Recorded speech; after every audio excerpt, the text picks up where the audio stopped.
ಎಲ್ಲ ಕಡೆ ಇದೇ ಭಾರಿ ವಿಷಯ. ನಮಸ್ಕಾರ ಆತ್ಮೀಯ ಕನ್ನಡದ ಬಂಧುಗಳೇ, ಗುಪ್ತಾಗಿ ದೇವೇಗೌಡ ಸರ್ಕಲ್ ಇಂದ ನಾನು ಸಾತ್ಕೇಳಿ ಡಿಪೋ ಕಡೆ ಹೋಗ್ತಾ ಇದ್ದೇನೆ. ಆದ್ರೆ ಸರ್ವಿಸ್ ರಸ್ತೆ ನೋಡಿ ಡಾಂಬರ್ನ ಅಗದು ಅರ್ಧಂಬರ್ಧಂ ಈಗ ಬಿಟ್ಬಿಟ್ಟು ಹೋಗಿದ್ದಾರೆ. ಒಂದು ಬ್ಯಾರಿಕಾರ್ಡು ಮಡಗಿಲ್ಲ, ಒಂದು ಯಾವ್ದಾದ್ರು ಒಂದು ಜನಗಳಿಗೆ ಗೊತ್ತಾಗೋ ರೀತಿ ಮಾಡಿಲ್ಲ. ಈ ರೀತಿ ಮಾಡಿದರೆ ಸ್ವಲ್ಪ ದೂರದಿಂದ ಇದೆಲ್ಲ ಕಾಣಬೇಕು.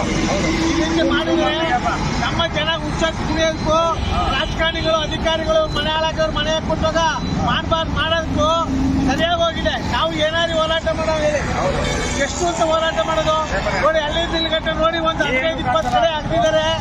ಆಟೋಗಳಿಂದ ಬಸ್ಗಳಿಂದ ಸರ್ವಿಸ್ ಮಾಡಲಿ. ಯಾರಿನೋ ಆಟೋನ ಕಾರ ಬಂದ್ಬಿಟ್ರೆ ಹಿಂದ್ಗಡೆ ಬಂದ್ಬಿಟ್ರೆ ಏನಾದ್ರು ಜೋರಾಗಿ ಗುರ್ತಾಗಿ ಹೋಗಾಟ ಬಂದ್ರೆ ಅಪಘಾತ ಕಟ್ಟಿದ ಕುಟ್ಟಿ ಈಗ 2 ಕಡೆ ಮಹಿಳೆ ಬಿದ್ರು ನೋಡಿ. ಸಹಿಸಕ್ಕೆ